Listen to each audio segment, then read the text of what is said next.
Suscríbete a Venganza Perfecta. Ahora, comencemos. El general Joaquín Hernández entró en la cochera de su modesta casa de 2 recámaras en Coyoacán, Ciudad de México, a las 9:47. Las viejas costumbres tardaban en morir. La luz del pórtico parpadeaba, un recordatorio para cambiar el foco que había estado ignorando durante 3 semanas. Adentro, el silencio lo oprimía como algo físico. 4 estrellas en su uniforme. 32 años de servicio y regresaba a casa para cenar comida de microondas y ver Milenio Noticias en una sala vacía. Se había ganado esas estrellas a la mala. Nacido en un barrio pobre a las afueras de Morelia, Michoacán, Joaquín había mentido sobre su edad a los 17 años para escapar de un padre cuyo puño hablaba más fuerte que las palabras y de una madre que había dejado de intentar protegerlo. El ejército se convirtió en su familia. Sangró por el en tierra caliente, perdió 3 dedos del pie por congelación en la Sierra de Guerrero y cargaba con el peso de 47 nombres. Hombres que murieron bajo su mando, grabados en su memoria como cicatrices. Los papeles del divorcio habían llegado hacía 6 meses. Mariana Huerta, ahora Mariana Elizalde, tras una rápida ceremonia en el registro civil, había dejado clara su elección. Quería carnes asadas normales en el jardín. Un marido que llegara a casa a las 5. Alguien que no se despertara lanzando golpes por las pesadillas. Encontró eso en Carlos Charly Elizalde, un policía de la Fiscalía 47 que entrenaba al equipo de fútbol infantil y sonreía en todas sus fotos de Facebook. Joaquín no la culpaba. Se había perdido la infancia de Sofía pieza por pieza. Cada recital de ballet cambiado por una reunión informativa. Cada cumpleaños marcado por una llamada telefónica desde otro estado o país. Su hija tenía ahora 19 años y estudiaba Derecho en la Ibero. Y a veces, cuando lo miraba, él veía a una extraña intentando recordar por qué importaba aquel hombre severo con canas en las sienes. Estaba calentando sobras de comida china cuando sonó su celular. La pantalla mostraba la foto de Sofía, su graduación de la prepa, el birrete inclinado, esa sonrisa brillante que le recordaba a Mariana antes de que todo saliera mal. Hola, hija. Sollozos profundos y jadeantes que le helaron la sangre. Papá. Su voz se quebró. Papá, necesito ayuda. Estoy en la Fiscalía 47. Charly me detuvo. Su compañero está aquí. Dicen que robé algo de una tienda, pero no lo hice. Papá, te juro que no hice nada. Se están riendo. Charly dijo, nadie te creerá porque él es policía y tu mamá se pondrá de su lado. La mano de Joaquín se cerró con fuerza alrededor del teléfono. Su voz bajó al tono que hacía que los coroneles enderezaran la espalda. ¿Qué fiscalía? La 47, en. No digas ni una palabra más. Ni una sola palabra. ¿Entiendes? Estaré ahí en 12 minutos. No llamó a un abogado, no se quitó el uniforme. Agarró las llaves, su identificación y salió por la puerta con el tipo de furia fría que una vez hizo que los sicarios reconsideraran sus opciones de vida. El reglamento de tránsito se convirtió en sugerencia. Su Dodge Charger alcanzó los 140 km/h en el periférico y el velocímetro subió durante 9 minutos. Pensó en Sofía a los 6 años llorando porque los niños de la escuela decían que su papá nunca estaba. Pensó en la promesa de que siempre la protegería. Pensó en un hombre que le había puesto las manos encima a su hija. La Fiscalía 47 estaba en la esquina de Avenida Revolución y Calle 4, un edificio de concreto brutalista de los años 70 con rejas en las ventanas y luces fluorescentes que zumbaban como insectos enojados. Joaquín cruzó la puerta principal exactamente a las 9:59. El oficial de barandilla, un hombre corpulento llamado Pedro Cortés según su placa, levantó la vista de su computadora. Abrió mucho los ojos. Se puso de pie tan rápido que su silla rodó hacia atrás y golpeó la pared. General Hernández, señor. El saludo militar fue firme, de manual. Joaquín no se lo devolvió. ¿Dónde está mi hija, señor? Yo. Tenemos a una Sofía Hernández en los separos, pero... Lléveme con ella ahora. Luego lléveme con los oficiales que la detuvieron. A Pedro le temblaba la mano mientras buscaba las llaves. Otros 2 policías en la sala de guardia habían dejado de hablar a mitad de la conversación. Uno estaba agarrando su celular. La mirada de Joaquín barrió el cuarto, catalogando caras, placas, la forma en que todos encontraban de repente algo fascinante en su papeleo. Caminaron por un pasillo, pintado de beige institucional, pasando por celdas que olían a sudor rancio y desesperación. Pedro se detuvo en la tercera celda y la abrió. Sofía estaba sentada en una banca de metal, con el rímel corrido por la cara y la sudadera de la Ibero rota del hombro. Cuando vio a Joaquín, intentó mantener la compostura.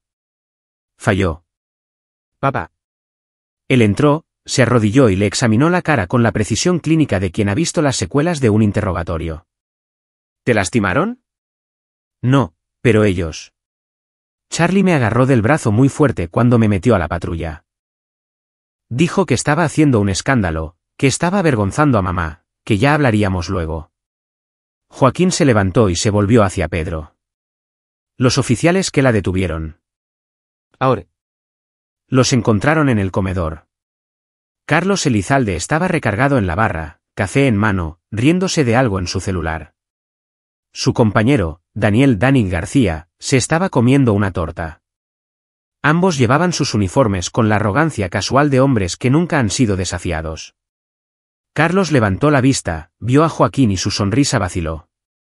Era más joven de lo que Joaquín esperaba, quizá 35 años, con un atractivo de mandíbula cuadrada que probablemente funcionaba bien con los jueces. ¿Puedo ayudarle? Usted detuvo a mi hija. Ustedes. Espere, Sofía Hernández es. Los ojos de Carlos se dirigieron a las estrellas en los hombros de Joaquín. Su rostro se volvió cuidadosamente neutral. Señor, con el debido respeto, su hija fue captada por la cámara robando una botella de vodka de una tienda de autoservicio en Avenida Insurgentes. El dueño presentó una denuncia. Nosotros respondimos. Procedimiento estándar. Enséñeme el vídeo. Eso es evidencia en una investigación en CUR. Enséñeme el vídeo. Dani dejó su torta. General, tal vez deberíamos llamar al comandante. El comandante puede unirse a nosotros. Hasta entonces, quiero ver qué usaron para detener a una chica de 19 años que nunca ha tenido ni una multa de estacionamiento. La mandíbula de Carlos se tensó por un momento. Algo frío parpadeó tras sus ojos. Algo que no pertenecía a un hombre que había jurado proteger y servir. Luego sonrió. Todo cortesía profesional. Por supuesto, señor. Por aquí. El cuarto de monitoreo era estrecho, olía a café quemado y a ozono eléctrico. Carlos puso las imágenes en una computadora de escritorio que parecía tener 10 años. La hora indicaba 6:47. El ángulo de la cámara mostraba el interior de una tienda. Pasillos de papitas y dulces. Un cajero aburrido tras un cristal blindado. Una chica con una sudadera de la Ibero entraba. Pelo oscuro, de la estatura de Sofía. Veía la sección de licores, miraba a su alrededor, luego deslizaba una botella en la bolsa de su sudadera y salía. Esa no es mi hija, señor. Su sudadera no tiene ese logo de Nike en la espalda. Sofía es zurda. Esa chica usó su mano derecha. ¿Y si revisa los metadatos de este archivo? Joaquín se inclinó más cerca de la pantalla. Esto se grabó la semana pasada, no hoy. El silencio se alargó. Dani estaba en la puerta, con la mano descansando en su cinturón cerca de su arma. La sonrisa de Carlos se había desvanecido. Le pusieron un 4. La voz de Joaquín era conversacional, casi agradable. Agarraron imágenes viejas, encontraron a alguien que se parecía y las usaron para detener a mi hija. La pregunta es ¿por qué? Esa es una acusación grave, general. Sí, lo es. Joaquín se enderezó y de repente el pequeño cuarto pareció aún más pequeño. Esto es lo que va a pasar. Van a liberar a Sofía inmediatamente. Van a destruir este registro de detención y luego van a decirme de qué se trata esto realmente. La mano de Carlos se movió hacia su arma. ¿O qué? O hago una llamada a un amigo de la FGR que se especializa en corrupción policial. O contacto con asuntos internos. Joaquín sonrió y no fue una expresión amistosa. Me encargo de esto yo mismo. Y créame, oficial Elizalde, no quiere eso. La puerta se abrió. Un hombre de unos 50 años, pelo platinado, con barras de capitán en su uniforme, entró. Claudio Lemus, según la placa con su nombre. Tenía el rostro curtido de alguien que había pasado décadas navegando en la política de la corporación. Sus ojos fueron a las estrellas de Joaquín, luego a Carlos, luego de vuelta. General Hernández, soy el capitán Claudio Lemus. Entiendo que ha habido cierta confusión con respecto a la detención de su hija. Ninguna confusión. Una detención falsa, pruebas fabricadas, y estoy empezando a pensar que no es la primera vez que estos oficiales aplican este truco en particular. La expresión de Lemus permaneció cuidadosamente neutral. Es una acusación seria. ¿Tiene pruebas? Tengo una hija que estuvo en la biblioteca de la Ibero hasta las 7:30. Hay cámaras de seguridad, testigos y los registros de su credencial de entrada al campus. Tengo un vídeo con la hora equivocada mostrando a alguien que no es ella. Y tengo a 2 oficiales que parecen muy nerviosos ahora mismo. Joaquín se volvió hacia Carlos. Última oportunidad. ¿De qué se trata esto? La cara de Carlos se había puesto roja. ¿Cree que puede venir aquí y charolear? ¿Cree que esas estrellas significan? Significan que he pasado 3 décadas aprendiendo a identificar enemigos, eliminar amenazas y proteger lo que es mío. Usted le puso las manos encima a mi hija. Intentó manchar su expediente. Y lo hizo porque. Joaquín hizo una pausa, las piezas encajaban. Quería castigar a Mariana. Rompió con usted, ¿verdad? Antes de la boda, y no pudo soportarlo. La temperatura en el cuarto bajó 10 grados. Terminamos aquí. La voz de Lemus tenía autoridad de mando. Elizalde, García, a mi oficina.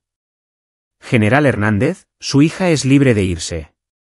Me aseguraré personalmente de que este asunto se maneje adecuadamente. Pero Joaquín lo vio en los ojos de Lemus. El parpadeo de algo que decía que esto no se manejaría en absoluto. Esto sería enterrado. El papeleo desaparecería, y Carlos Elizalde volvería a las calles mañana con un regaño y una advertencia de tener más cuidado la próxima vez. Había visto esto antes en el norte, cuando un jefe de policía municipal aceptaba sobornos y miraba hacia otro lado mientras los sicarios movían armas por su distrito.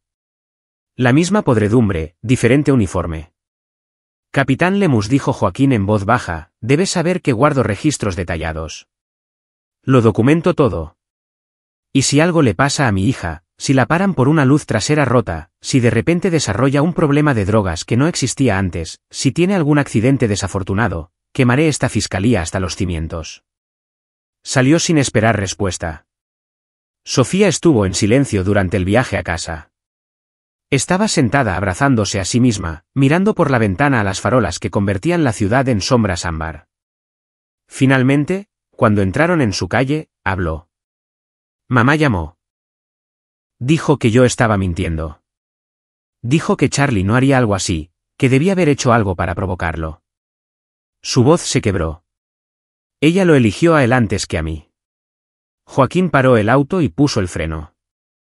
Escúchame. Tu madre está en una posición difícil. Tiene miedo. La gente hace estupideces cuando tiene miedo. No me creyó. Yo te creo. Eso es suficiente. Sofía se secó los ojos. ¿Qué pasa ahora? Ahora entras a la casa, cierras las puertas con llave y no hablas con Charlie ni con tu mamá ni con nadie de esa fiscalía. Yo me encargaré de esto. Joaquín pensó en Tierra Caliente, en un jefe de plaza que había ejecutado a 3 trabajadores humanitarios y se creía intocable porque tenía al gobernador local en la bolsa. En la paciencia necesaria para observar, esperar y aprender cada detalle de la vida de un objetivo antes de atacar. De la misma manera que he manejado a cada enemigo al que me he enfrentado. Con cuidado, condujo a casa por calles vacías, con la mente ya trabajando.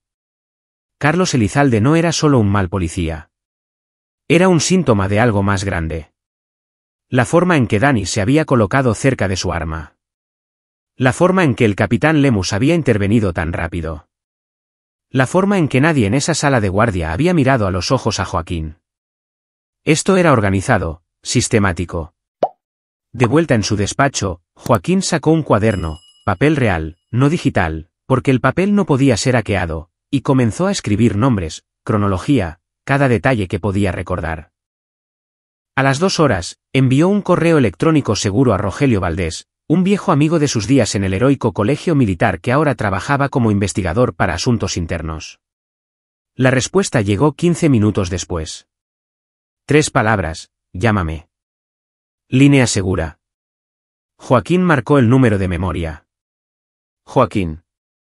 La voz de Rogelio era ronca por demasiados años de cigarros. Nunca lo había dejado del todo. Ha pasado demasiado tiempo. ¿Cuál es la emergencia? Necesito información sobre un policía. Carlos Elizalde, Fiscalía 47, y su compañero, Daniel García, y un capitán Claudio Lemus. Esa es una buena lista de compras. ¿Qué hicieron? Detuvieron a mi hija con cargos falsos. Pero eso no es lo que me preocupa. Toda la fiscalía se sentía mal. Demasiado organizada, demasiado rápida para cerrar filas. Una larga pausa. La 47 ha tenido quejas. Nada que pegara. Testigos que se retractan. Pruebas que desaparecen. Ese tipo de cosas. Pero donde hay humo. Dame 48 horas. Desenterraré lo que pueda. Rogelio, esto es personal. Lo sé. Por eso te digo que tengas cuidado. Si tienes razón sobre que esto es organizado, no estás tratando con un mal policía. Estás tratando con una red, y las redes se protegen a sí mismas. Joaquín colgó y miró fijamente el cuaderno. 4 estrellas al mando. Estrategia. La capacidad de ver un campo de batalla desde arriba y coordinar piezas móviles en patrones devastadores. Pero esto no era un campo de batalla. Esta era su hija. Esto era personal. Y eso significaba que las reglas eran diferentes. A la mañana siguiente, Joaquín condujo hasta Santa Fe. El campus de la Ibero estaba lleno de vida con estudiantes apresurándose entre clases, mochilas colgadas al hombro, termos de café agarrados como salvavidas. Encontró a Sofía afuera de la biblioteca sentada en una banca de piedra con su compañera de cuarto, una chica llamada Rubí Fuentes que estudiaba ingeniería en computación. Papá. Sofía se levantó. ¿Qué haces aquí? Tenemos que hablar, las dos. Encontraron un rincón tranquilo de la biblioteca, en el tercer piso, entre pilas de textos legales que ya nadie consultaba. Joaquín sacó su cuaderno. Rubí. Sofía mencionó que eres buena con las computadoras. Rubí se encogió de hombros. O sea, puedo programar en Python y Java, configurar redes, cosas básicas de ciberseguridad. ¿Puedes acceder a grabaciones de cámaras de seguridad legalmente? Asumamos que es legal por ahora. Rubí intercambió una mirada con Sofía. Tal vez. Depende del sistema.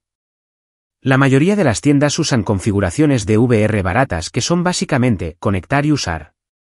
Si puedo obtener acceso físico o encontrar un número de modelo, probablemente podría extraer archivos. ¿Por qué? Porque el vídeo que Carlos Elizalde usó estaba manipulado. Quiero el original. Quiero saber quién era realmente esa chica de la sudadera. Y quiero saber si Elizalde ha hecho esto antes. Sofía se inclinó hacia adelante. Papá, ¿qué estás planeando ahora mismo? Recopilación de inteligencia. Eso es todo. Joaquín miró a su hija. Pero necesito saberlo todo sobre Carlos. ¿A dónde va? ¿Con quién habla? ¿Cuál es su rutina? Viviste con él y con tu mamá durante 6 meses. Cuéntame de él. La mandíbula de Sofía se tensó. Era raro con el control. Todo tenía que ser a su modo. Lo que veíamos en la tele, lo que mamá cocinaba para cenar, cuando se me permitía tener amigos en la casa. A veces ponía esa mirada como si apenas estuviera conteniendo el coraje. Mamá ponía excusas, decía que estaba estresado por la chamba. ¿Alguna vez le hizo daño? No que yo viera, pero los oía discutir. Mamá se disculpaba por cosas que no eran su culpa. Y sus amigos, otros policías, venían a veces. Actuaban como si fueran los dueños de la casa. Nombres, Daniel García estaba mucho ahí. Y este otro tipo, Lorenzo Rosas, era mayor, medio callado. Se sentaban en la cochera bebiendo cerveza, y cada vez que yo pasaba, dejaban de hablar. Joaquín lo notó. ¿Algo más? Tiene una cabaña en Valle de Bravo. Va allá los fines de semana a veces. Decía que era para pescar, pero nunca traía pescado. Rubí se aclaró la garganta. General Hernández, si está investigando a policías, probablemente debería saber que se van a dar cuenta. Estos tipos tienen acceso a sistemas de vigilancia, registros vehiculares, todo. Si empieza a escarbar en la vida de Carlos Elizalde, lo va a saber. Bien.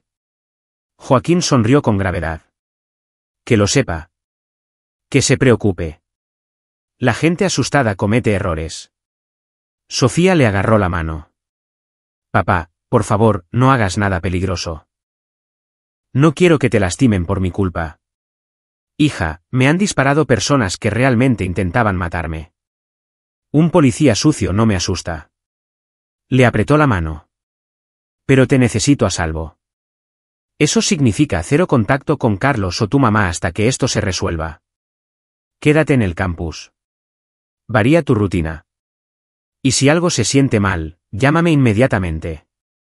Después de que se fueran, Joaquín se sentó solo entre los libros de leyes y pensó en los siguientes pasos.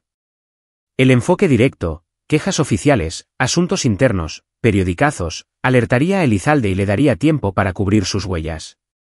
Pero un enfoque más lento, reuniendo pruebas pieza por pieza, corría el riesgo de dar a Elizalde tiempo para atacar de nuevo. Necesitaba apalancamiento. Información que no pudiera ser enterrada o explicada. Necesitaba convertirse en lo que una vez había sido en el norte. Un fantasma observando desde las sombras, aprendiendo cada debilidad, cada vulnerabilidad hasta que el momento fuera el adecuado. Su celular vibró. Rogelio. Eso fue rápido. Joaquín dijo, eso es porque lo que encontré me asustó bastante. La voz de Rogelio estaba tensa. Carlos Elizalde lleva en la corporación 12 años. 7 quejas por uso excesivo de la fuerza, todas desestimadas. 3 demandas resueltas discretamente por la ciudad. Y aquí está lo fuerte. Todo policía que ha intentado testificar contra él ha sido transferido fuera de la fiscalía o ha visto su carrera destruida. ¿Qué hay de Daniel García? Su pareja desde hace 6 años. Expediente limpio en papel, pero ha estado presente en todas las quejas de Elizalde. Y el capitán Claudio Lemus ha estado cubriendo a Elizalde desde el primer día. Asuntos Internos abrió 2 investigaciones. Ambas fueron cerradas desde arriba. ¿Desde dónde de arriba? Eso es lo que estoy intentando averiguar. Pero Joaquín, escúchame. Si vas por estos tipos, no te enfrentas solo a 3 policías sucios. Te enfrentas a un sistema que los ha estado protegiendo. Eso significa abogados, representantes sindicales, tal vez políticos. Esta gente tiene recursos. Yo también. Eres un solo hombre. Un hombre es todo lo que hace falta. Tú me enseñaste eso. Joaquín pensó en explosivos improvisados, en cómo una sola carga bien colocada podía derribar un edificio. Necesito más información. Registros financieros, registros telefónicos, con quién habla Elizalde, de dónde viene su dinero. Eso va a llevar tiempo y puede que no sea suficiente. Estos tipos son cuidadosos. Entonces haré que se descuiden. Joaquín terminó la llamada y miró fijamente el cuaderno. La estrategia consistía en comprender el centro de gravedad de tu enemigo. Lo único que no podían permitirse perder. Para Carlos Elizalde, eso era su reputación, su poder. El miedo que mantenía a la gente en silencio. Y el miedo, sabía Joaquín por experiencia, era más poderoso justo antes de romperse. Hizo una serie de llamadas. Primero a Pedro Muñoz, un periodista de El Universal que se había integrado en la unidad de Joaquín en operaciones especiales y le debía más favores de los que se podían contar. Luego a un investigador privado llamado Santos Mayo, que se especializaba en vigilancia y tenía credenciales que sobrevivirían al escrutinio. Finalmente, a Mario Blanco, un abogado que había construido una carrera demandando a departamentos de policía y ganando. Cada conversación fue breve, cuidadosa, sentando las bases sin revelar el plan completo. A las 2 horas, Joaquín tenía a 3 personas investigando la vida de Carlos Elizalde desde diferentes ángulos: legal, investigativo y mediático. La red se estaba extendiendo. Su teléfono sonó. Número desconocido. General Hernández. La voz era masculina, desconocida, con un ligero acento chilango. Debería dejar de hacer preguntas sobre el oficial Elizalde. ¿Quién habla? Un amigo dando un consejo amistoso. Su hija está a salvo. Manténgalo así, quedándose fuera de los asuntos policiales. Si ella está a salvo, no hay asuntos de los que preocuparse.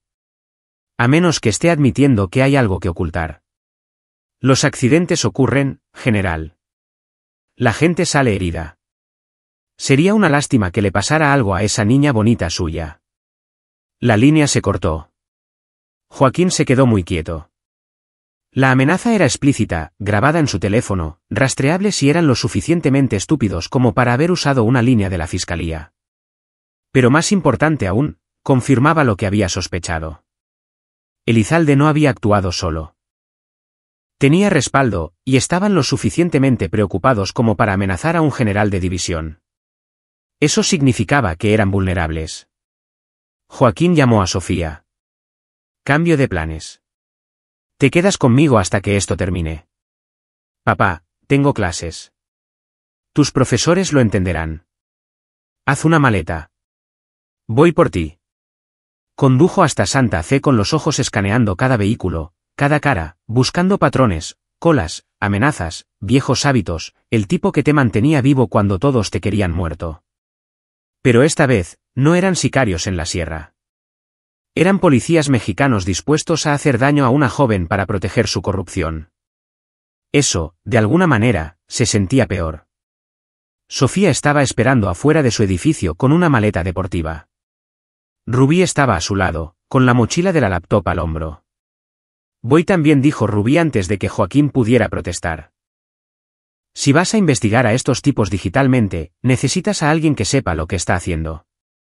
Además, Sofía es mi amiga, y realmente no me caen bien los policías corruptos. Joaquín la estudió. Rubí era pequeña, tal vez 1,6 metros, con ojos agudos detrás de lentes rectangulares y ese tipo de mandíbula obstinada que le recordaba a los soldados que se negaban a rendirse sin importar lo mal que se pusieran las cosas. Está bien, pero siguen mis reglas, las dos. Nada de riesgos innecesarios, nada de hacerse las héroes, y si digo corran, corren. Condujeron de vuelta a Coyoacán en silencio. Joaquín seguía revisando los espejos, buscando seguidores. Nada obvio, pero eso no significaba nada.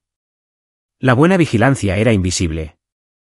Y si Elizalde tenía recursos, podría tener gente que supiera cómo seguir sin ser vista.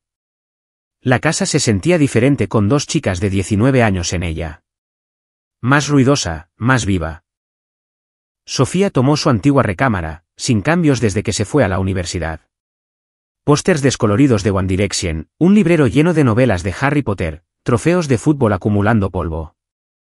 Rubí se instaló en la mesa de la cocina con su laptop y 3 discos duros externos. Ok, dijo Rubí, con los dedos volando sobre las teclas. Lo primero, tenemos que asumir que nos están vigilando. Eso significa solo comunicaciones encriptadas. Teléfonos desechables para llamadas sensibles y nada de discutir nada específico por mail o WhatsApp. Joaquín levantó una ceja. ¿Has hecho esto antes? Mi papá es abogado en el norte. Casos de denunciantes, abuso de autoridad, ese tipo de cosas. Crecí aprendiendo cómo no dejar huellas digitales. Rubí abrió una serie de ventanas. Ya empecé a armar perfiles. Carlos Elizalde tiene redes sociales, Facebook, Instagram, Twitter. La mayoría está privado, pero su Instagram es público. Muchas selfies en el gimnasio, fotos con otros policías, viajes de fin de semana a esa cabaña que mencionó Sofía. ¿Puedes geolocalizarla? Ya lo hice. Está cerca de Valle de Bravo, en Avándaro, registrada a nombre de una SADCB llamada Propiedades Línea Azul. ¿Quieres apostar a que otros policías poseen acciones en esa empresa? Joaquín se inclinó sobre su hombro estudiando las fotos. Carlos en la cabaña con Dani, ambos sosteniendo cervezas. Lorenzo Rosas visible al fondo. Otro hombre corpulento, familiar de alguna manera. Haz zoom en ese tipo. Rubí mejoró la imagen. El hombre tenía la cara de alguien con rango, pelo canoso, una cicatriz en la mejilla izquierda. Ese es Pedro Cortés, dijo Joaquín en voz baja. El oficial de barandilla de anoche, así que todos se conocen. Rubí sacó más fotos. Mira esto. Carlos y el capitán Lemus en un torneo de golf benéfico. Y aquí está Dani con su esposa e hijos en alguna carne asada de la policía. No son solo compañeros de trabajo. Son una red. Sofía se sentó en el sofá, con los brazos alrededor de las rodillas. ¿Qué vas a hacer? Joaquín pensó en Tierra Caliente de nuevo, en el jefe de plaza que parecía intocable hasta que Joaquín había desmantelado sistemáticamente su red, cortado sus líneas de suministro, vuelto a sus aliados en su contra, aislado hasta que fue solo un hombre enfrentándose a una fuerza abrumadora. Voy a hacer lo que mejor sé hacer. Voy a encontrar su debilidad, explotarla y destruirlos desde adentro hacia afuera. Rubí levantó la vista de su laptop. Eso suena medio aterrador, General Hernández. Bien. Ese es el punto. Durante las siguientes 48 horas, la casa de Joaquín se transformó en un centro de mando. Mapas de la jurisdicción de la Fiscalía 47 cubrían una pared. Fotos de Carlos, Dani, Lemus, Pedro y Lorenzo Rosas llenaban otra. Hilo rojo los conectaba, mostrando relaciones, casos compartidos, patrones de comportamiento. Rogelio envió archivos encriptados. Los registros financieros mostraban que Carlos Elizalde ganaba 1.6 millones de pesos al año, un sueldo altísimo, pero explicable con bonos y rango, aunque sospechoso, pero había comprado una cabaña de 4.1 millones de pesos, manejaba un BMW y tomaba vacaciones caras. La esposa de Daniel García había recibido recientemente una herencia de 1 millón de pesos de una tía que no existía en ningún registro público. El capitán Lemus poseía 3 propiedades de renta en colonias con alta actividad de narcomenudeo. Lorenzo Rosas tenía un problema con las apuestas y debía dinero a al menos 2 prestamistas. Están sucios. Rogelio confirmó a través de una llamada segura. Pero probarlo va a ser difícil. Estos tipos son cuidadosos. Transacciones en efectivo, empresas fantasma, prestanombres. Pedro Muñoz, de El Universal, llamó a continuación. He estado husmeando. 3 personas han presentado quejas contra Elizalde en los últimos 18 meses. Uno era un estudiante universitario, chavo bien, expediente limpio, dijo que Elizalde le sembró drogas durante una revisión de rutina. El chavo se negó a aceptar la culpa, fue a juicio y el juez lo condenó de todos modos. Está cumpliendo 3 años. ¿Dónde? En el penal de Barrientos. Zona de seguridad media. Puedo organizar una visita si crees que vale la pena. Hazlo. Quiero escuchar su historia. Santos Mayo, el investigador privado, informó el último. Elizalde ha estado muy activo últimamente, reuniéndose con gente que no reconozco, no policías, no socios conocidos, intercambios de efectivo, teléfonos encriptados. Algo grande está pasando, general. Y creo que la detención de su hija fue parte de ello. ¿Parte de qué? Eso es lo que estoy intentando averiguar. Pero si tuviera que adivinar, Elizalde está moviendo producto, drogas, probablemente usando su placa para proteger su plaza y eliminar a la competencia. Y creo que intentó asustarlo yendo por Sofía. Probar que es intocable. Joaquín sintió volver la furia fría. ¿Cómo lo probamos? Necesitamos a alguien adentro. Alguien en quien Elizalde confíe o necesitamos agarrarlo con las manos en la masa. Esa noche, Joaquín no pudo dormir. Se quedó en su despacho mirando la red de conexiones. Pensando en ajedrez, en jugadas de sacrificio, en dar a tu oponente exactamente lo que quería para que caminara hacia una trampa. Sofía lo encontró a las 3 horas. ¿Estás bien? Solo pensando en cómo destruirlos, en cómo hacerlo bien. Hay una diferencia entre venganza y justicia. Sofía se sentó en la silla de su escritorio girando lentamente. ¿Y si no puedes hacerlo legalmente? ¿Y si el sistema es demasiado corrupto? Entonces encontraré otra manera, incluso si es ilegal. Joaquín miró a su hija. He hecho cosas de las que no estoy orgulloso. Cosas que tenían que hacerse porque no había una solución limpia.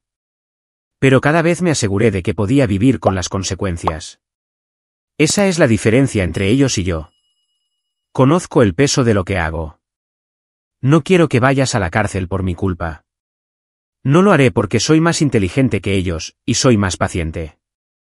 Rubí apareció en la puerta, con la laptop bajo el brazo. Siento interrumpir, pero van a querer ver esto.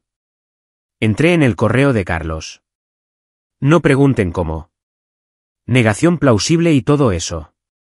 Ha estado manteniendo correspondencia con alguien usando una cuenta de Proton Mail encriptada, pero logré recuperar algunos borradores eliminados. Ella mostró la pantalla. Joaquín leyó, con la mandíbula tensándose con cada línea. Paquete entregado el viernes. Ubicación segura. Sin complicaciones. Comprador haciendo preguntas.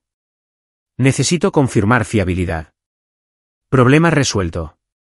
Chica asustada. Padre neutralizado. Esto es de hace 3 días. Dijo Rubí. El día después de que aparecieras en la fiscalía. Padre neutralizado. La voz de Joaquín era hielo. Cree que amenazarme fue suficiente. Hay más. Rubí bajó la pantalla. Está planeando otra entrega. Viernes noche, 10 en la cabaña. Alguien llamado el obispo se supone que estará allí. El obispo. Consulté las bases de datos criminales. Es un apodo para Hernán Vázquez, un distribuidor de nivel medio con conexiones con los cárteles. Si Carlos se reúne con él, no estamos hablando de narcomenudeo. Esto es tráfico pesado. Joaquín miró fijamente la pantalla. Un plan se formó pieza por pieza como una orden de operaciones escrita en tiempo real. Necesitamos pruebas, vídeo, audio, algo que no pueda ser discutido. Puedo ayudar con eso, dijo Rubí. Tengo equipo, pero alguien tiene que estar allí para colocarlo. Iré yo. Papá, he hecho infiltración antes. Sé cómo no ser vista. Joaquín se volvió hacia Rubí. ¿Puedes sacar los planos de la cabaña? Necesito saber puntos de entrada, líneas de visión, lugares para esconder cámaras. Al día siguiente, Joaquín condujo hasta el penal de Barrientos. Pedro Muñoz había organizado la visita, credenciales de prensa oficiales, entrevista grabada, todo legal. El nombre del chico era Jaime Herrera, 21 años, delgado con ojos hundidos que decían que la prisión se lo estaba comiendo vivo. Se sentaron en el área de visitas que olía a limpiador industrial y desesperación. A Jaime le temblaban las manos cuando agarró el teléfono tras el cristal. ¿Por qué está aquí? Porque Carlos Elizalde detuvo a mi hija con cargos falsos y creo que tú puedes ayudarme a probar que está sucio. Jaime soltó una risa amarga y rota. Pruébelo, señor. Yo intenté probarlo. Tenía testigos. Tenía el GPS de mi celular mostrando que no estaba donde él dijo que estaba. No importó. El juez le creyó porque es policía y yo soy solo un estudiante. Cuéntame qué pasó. Manejaba a casa desde la casa de mi novia. Tarde, quizás medianoche. Elizalde me paró, dijo que me pasé un alto, cosa que no hice. Me hizo bajar, empezó a revisar mi coche. Yo pensando que daba igual, que no tenía nada que ocultar. Entonces mete la mano debajo de mi asiento y saca una bolsa de cocaína. Nunca he tocado las drogas en mi vida. Estaba estudiando medicina. Iba a ser doctor. La voz de Jaime se quebró. Me sonrió. Dijo que tenía 2 opciones. Aceptar un trato abreviado. Cumplir libertad condicional o pelear y ser destruido en el tribunal. Mi abogado dijo que teníamos un buen caso, pero luego los testigos cambiaron sus historias. Las pruebas desaparecieron y el juez volvió con veredicto de culpable en 40 minutos. ¿Quién fue el Ministerio Público? Un tal Gerardo Hernández, pero no parecía muy interesado en el caso, como si fuera rutina. Joaquín anotó el nombre. ¿Alguna vez lo contactó Elizalde después de la detención, le ofreció un trato, le pidió dinero? No, pero un tipo vino a verme justo antes del juicio. Dijo que era amigo de Elizalde. Me dijo que debería considerar lo que una sentencia larga le haría a mi mamá. Tiene esclerosis múltiple. Me necesita para ayudar a cuidarla. Dijo que si aceptaba el trato, Elizalde se aseguraría de que mi mamá recibiera ayuda con las facturas médicas. ¿Extorsión? Sí, pero fui demasiado estúpido para aceptarlo. Ahora mamá está en un asilo que no puede pagar, y yo estoy aquí por 3 años más. Joaquín se inclinó hacia adelante. ¿Y si pudiera sacarte? ¿Y si pudiera probar que Elizalde es corrupto y conseguir que se anule tu condena? ¿Cómo? Dándote una oportunidad de redención. Ayúdame a armar un caso. Cuéntame todo lo que recuerdes. Nombres, fechas, conversaciones. Y cuando esto termine, me aseguraré de que obtengas justicia. Jaime lo miró con ojos que querían tener esperanza pero habían olvidado cómo. ¿Por qué me ayudaría? Porque nadie más lo hará. Y porque Elizalde cree que es intocable. Voy a demostrarle que se equivoca. Hablaron durante otra hora. Joaquín aprendió sobre mordidas, que parecían secuestros express, sobre efectivo que desaparecía de la cadena de custodia, sobre una red de policías que operaban con impunidad porque nadie podía tocarlos. Jaime mencionó otros nombres. Ana Núñez, una abogada defensora que intentó exponer a Elizalde y de repente tuvo sus propios problemas legales. José Holguín, dueño de una tienda que había presentado una queja y le suspendieron la licencia comercial. El patrón era claro. Cualquiera que desafiara a Elizalde sufría y el sistema lo protegía porque él era parte de él. Joaquín salió de la prisión con páginas de notas y una creciente sensación de que esto era más grande que un policía sucio. Esto era podredumbre institucional y cortarla requeriría una cirugía profunda. Esa tarde, Joaquín se reunió con Mario Blanco en una cafetería en La Condesa. Mario era un hombre canoso de reputación impecable que ponía muy nerviosos a los jefes de policía. Pidió café negro, leyó las notas de Joaquín y chifló por lo bajo. Esto es un caso de delincuencia organizada esperando a suceder. Policías corruptos, narcotráfico, extorsión, conspiración. Si podemos probar la mitad de esto, toda la fiscalía cae. ¿Cuánto tiempo llevaría eso? Meses, tal vez años. Investigación federal, carpetas de investigación, todo el proceso. No tengo meses. Mario levantó la vista bruscamente. General, sea lo que sea que esté pensando, no lo haga. La ley funciona despacio, pero funciona. Si se sale de los cauces, pierde la autoridad moral y probablemente su libertad. La ley funciona para la gente con dinero y poder. Mi hija no es ninguna de las dos cosas. Ese muchacho con el que acabo de hablar no es ninguna de las dos cosas. ¿Cuántas víctimas más hay? Entiendo su coraje. ¿Lo entiende? Porque pasé 30 años defendiendo este país, siguiendo las reglas, confiando en el sistema, y el sistema acaba de intentar destruir a mi hija porque ella no quiso seguir el juego. La voz de Joaquín era tranquila, controlada, letal. No le estoy pidiendo que infrinja la ley. Le estoy pidiendo que esté listo cuando le dé las pruebas. Va a presentar la mayor demanda que haya presentado jamás, y va a ganar. Mario lo estudió. ¿Qué está planeando? Mejor que no lo sepa. Negación plausible. General. Mario, agradezco su preocupación, pero esta gente amenazó a mi hija. Pensaron que el miedo sería suficiente. Se equivocaron. Joaquín se fue sin terminar su café. Afuera, el anochecer caía, pintando el cielo contaminado en tonos de naranja y púrpura. Pensó en el jefe de plaza, en cómo había llevado 6 meses de planificación cuidadosa antes del ataque final. Como la paciencia era el arma más mortal. La cabaña de Carlos Elizalde estaba a 2 horas, en Valle de Bravo.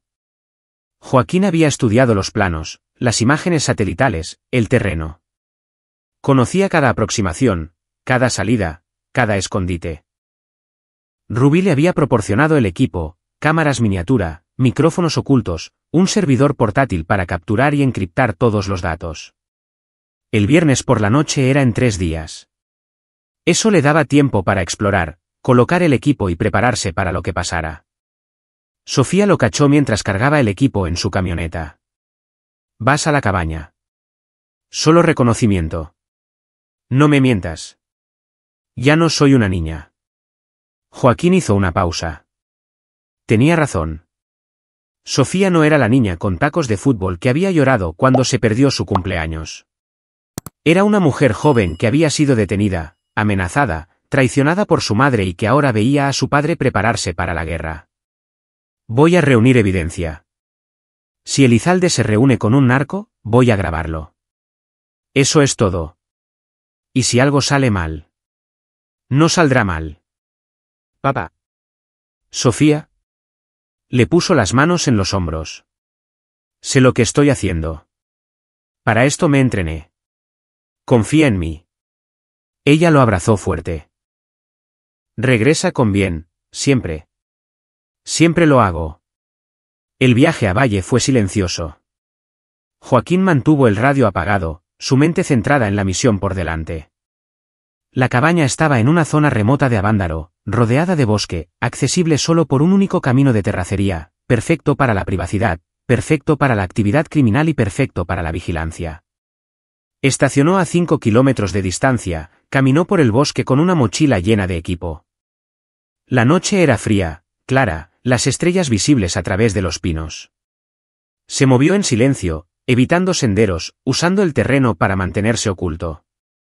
Viejas habilidades, memoria muscular de demasiadas operaciones nocturnas para contar.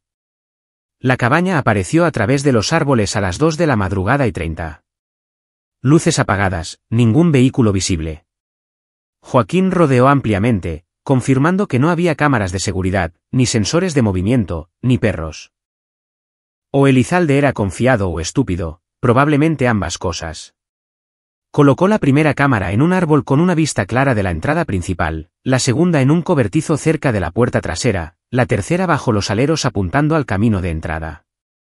Los micrófonos de audio fueron adentro. Uno en la sala plantado en un enchufe eléctrico, uno en la cocina disfrazado como una batería de detector de humo. El trabajo llevó 4 horas. Cuando terminó, la cabaña estaba cableada para vigilancia completa. Y si Elizalde venía aquí el viernes por la noche, cada palabra, cada acción sería grabada. Joaquín caminó de vuelta a su camioneta al amanecer. Sintió la vieja sensación familiar, la calma antes del combate.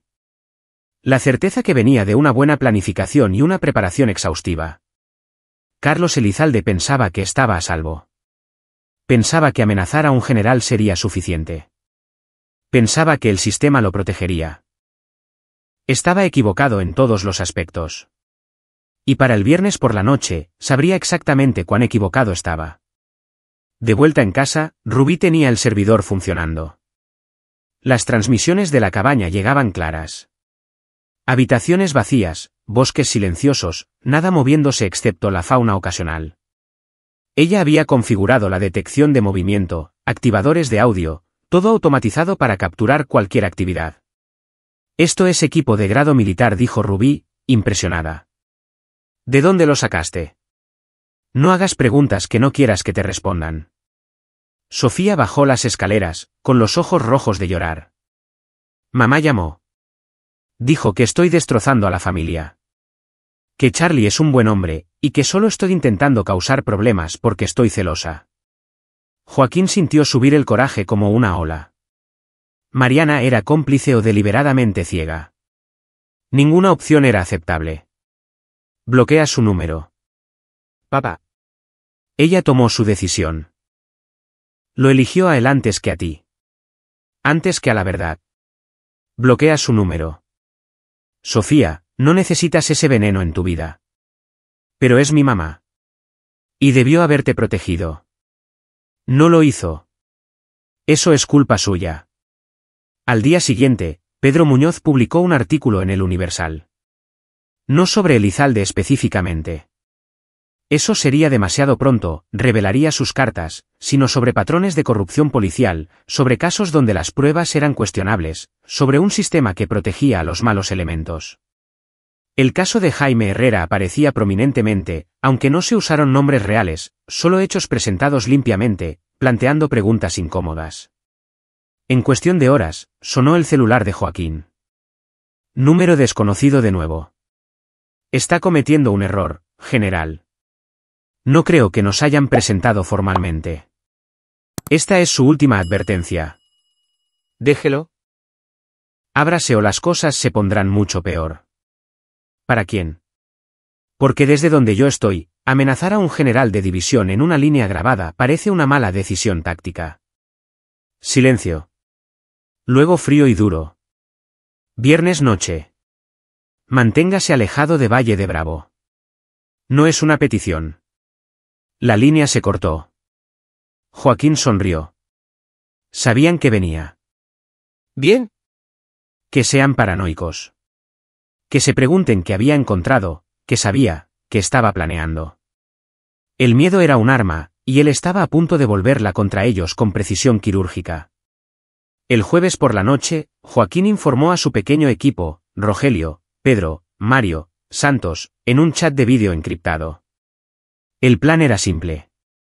El viernes por la noche, Santos mantendría vigilancia desde una posición oculta, listo para proporcionar apoyo si las cosas salían mal. Pedro estaría en espera con su editor, preparado para publicar si Joaquín daba una señal. Mario tendría una demanda redactada, lista para presentar el lunes por la mañana.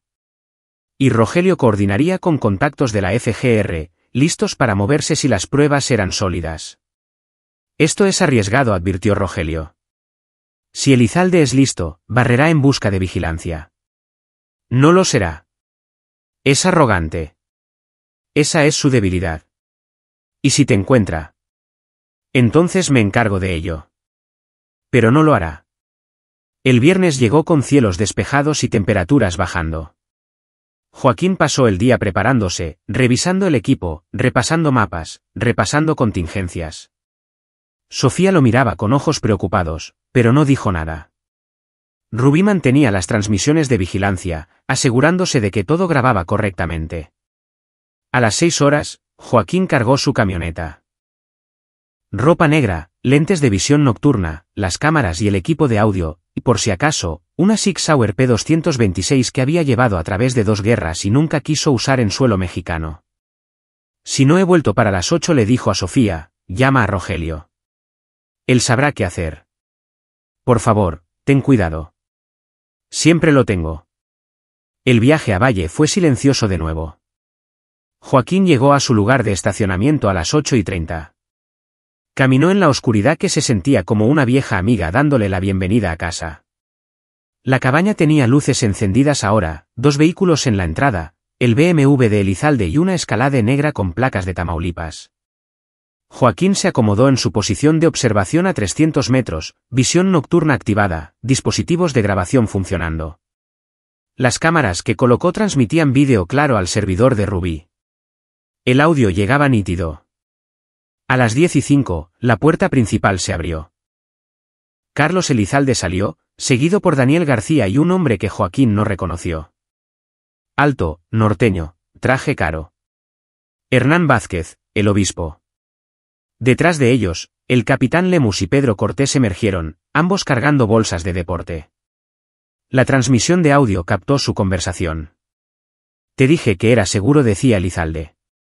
Nadie conoce este lugar excepto nosotros. Su fiscalía está caliente, respondió el obispo. Su voz era suave, educada, del tipo que venía del dinero y el poder. Ese artículo en el Universal, la gente está haciendo preguntas. Eso está controlado. Tenemos amigos en los lugares adecuados. ¿De verdad? Porque desde donde yo estoy, tienen a un general haciendo preguntas. Eso no está controlado. Eso es un problema. La cara de Elizalde se oscureció. Hernández no es nada. Lo asustaré con una llamada. ¿Detuviste a su hija con cargos falsos para qué? Impresionar a tu novia. Eso es descuidado, Carlos. Y el descuido hace que maten a la gente. Tengo mis razones. No me importan tus razones. Me importa la distribución. ¿Puedes mantener la seguridad o no?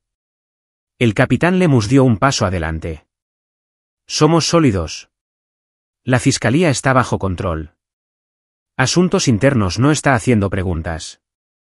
Y si Hernández se convierte en un problema real, nos encargaremos de él. ¿Cómo? Lemus sonrió. De la misma manera que nos hemos encargado de todos los demás. Sembrar pruebas, desacreditarlo, asegurarnos de que nadie crea una palabra de lo que dice. Es solo otro objetivo. El obispo consideró esto. Bien, pero quiero garantías.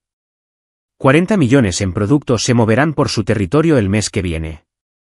Si algo sale mal, si hay siquiera un indicio de investigación, me retiro y responderán ante mis jefes. ¿Estamos claros? Cristalino, dijo Elizalde. Se metieron. Joaquín observó a través de la ventana cómo se abrían las bolsas de deporte, revelando ladrillos de cocaína envueltos en plástico.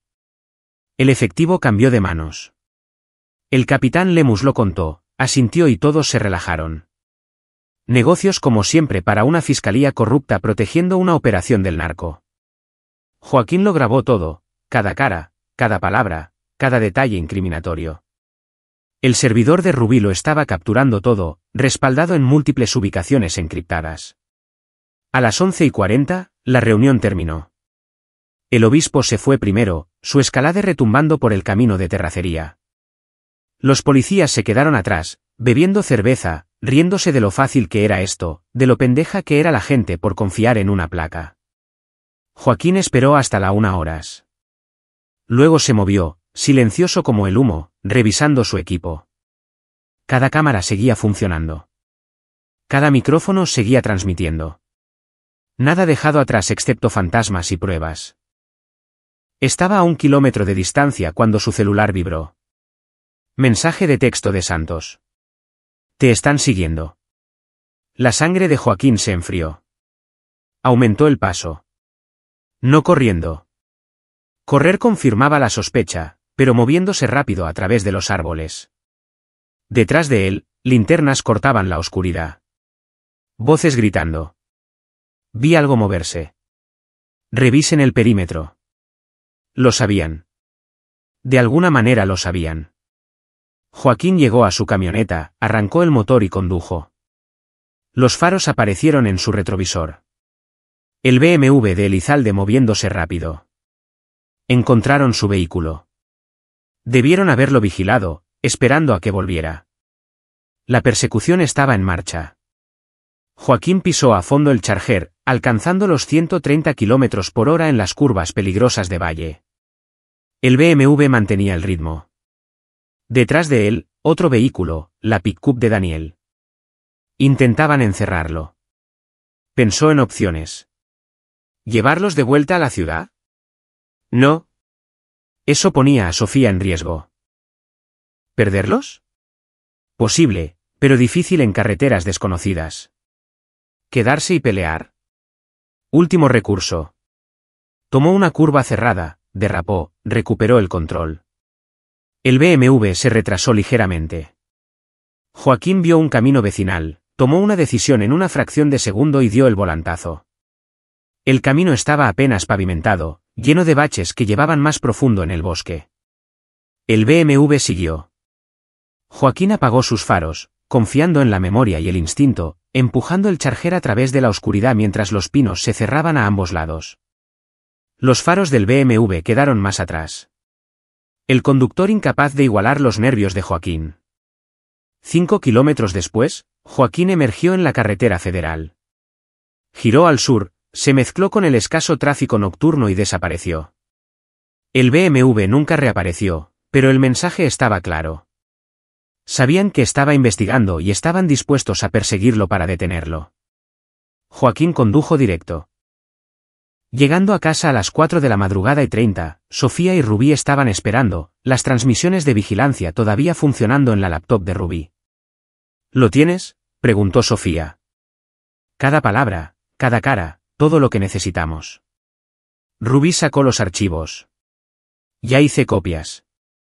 Envié una a un servidor seguro en la nube. Una a Rogelio. Una a Pedro Muñoz. Incluso si vienen aquí, no pueden destruir esto. Van a intentarlo. Joaquín cerró la puerta con llave. Revisen las ventanas. Tenemos que movernos rápido. Rubí, ¿puedes editar las imágenes en algo presentable? Audio sincronizado con la hora del vídeo. Todo legal.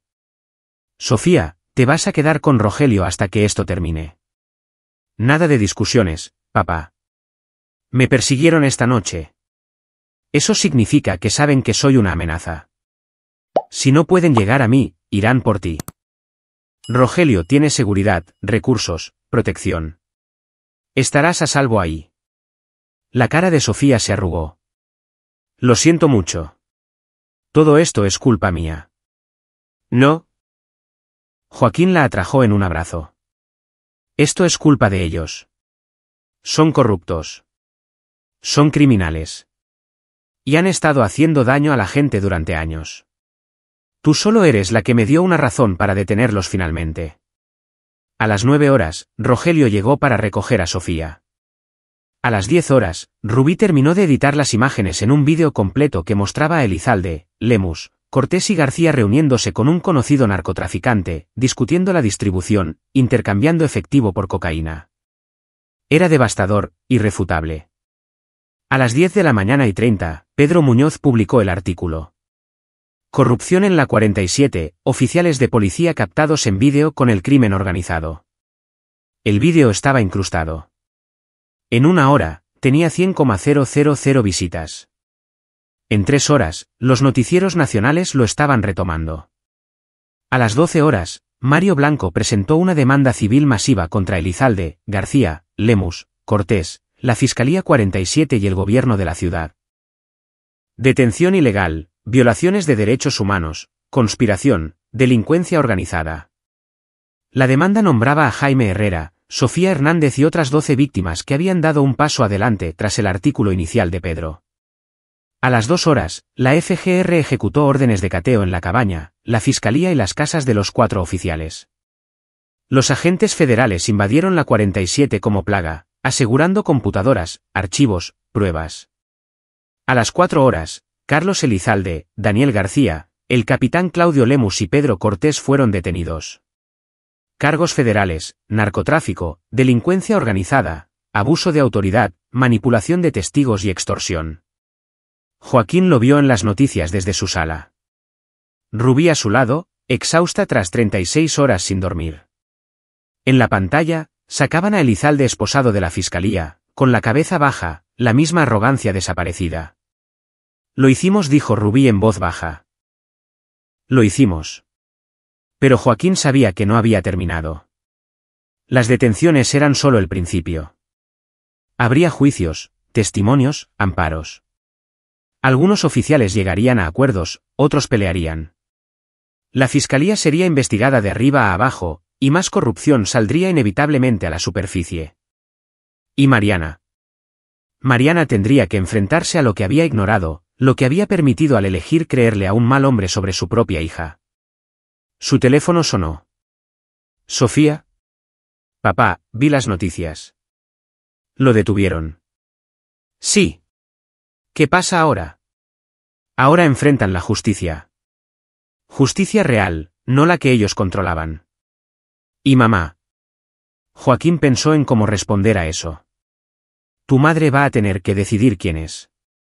Si es alguien que acepta la verdad e intenta enmendarse, o si es alguien que sigue poniendo excusas. De cualquier manera, esa es su elección. No sé si puedo perdonarla. No tienes que hacerlo. No todavía. Quizás nunca. El perdón se gana, hija. Y ella tiene un largo camino por recorrer. Hablaron durante unos minutos más.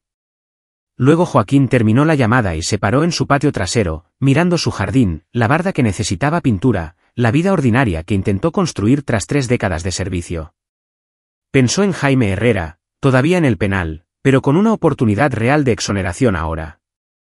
En Ana Núñez, la abogada defensora que había sido atacada. En José Holguín, el dueño de la tienda.